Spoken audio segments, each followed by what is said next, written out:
Good morning বন্ধুরা। তো দেখো সকালবেলাতে মিনির বাচ্চারা সব বাইরে বেরিয়ে গিয়েছে রান্নাঘরে, এইখানে ওখানে ঘুরে বেড়াচ্ছে। জানি না, ওদের প্রতি একটা আলাদাই ভালোবাসা জন্মে গেছে, কিন্তু বিশ্বাস করো আমি একদমই পছন্দ করি না, কিন্তু এখন সত্যি একটা ভালোবাসা জন্মে গেছে। দেখো ঘরের চারিদিকে ওরা ঘুরে বেড়াচ্ছে। তো দেখো এখানে আমি চা বসিয়ে দিয়েছি, আর এই যে এখানে পাস্তা করে নিয়েছি। তো তোমরা সকালে কে কী টিফিন করছো প্লিজ কমেন্টে জানিও। আর এখানে আমি পাস্তা তুলে দিচ্ছি তোমার দাদা ভাইয়ের জন্য।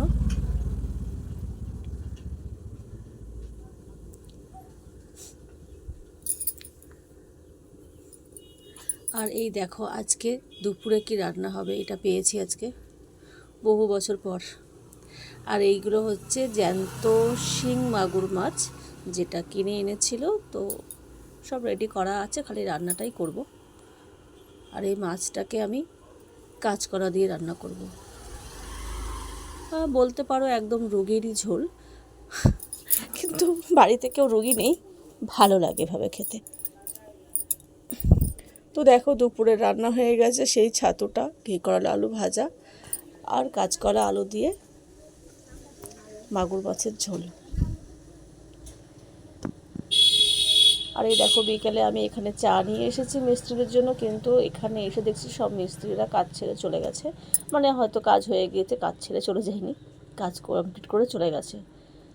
আর আমি এখানে এসে একটু উপরে উঠে দেখছিলাম যে কী কাজ হয়েছে। তো দেখো উপরে বাথরুমটা অনেকটাই গাঁথনি হয়ে গেছে, এপাশে সিঁড়ি আর একটা ধাপ, সমস্ত কিছু রেডি, আগামীকাল ঢালাই হবে। আর এই দেখো বৃষ্টি নামিয়ে দিয়েছে, তো আমি নিচে চলে যাচ্ছি, কেন বৃষ্টিতে ভেজার একটু ইচ্ছে নেই।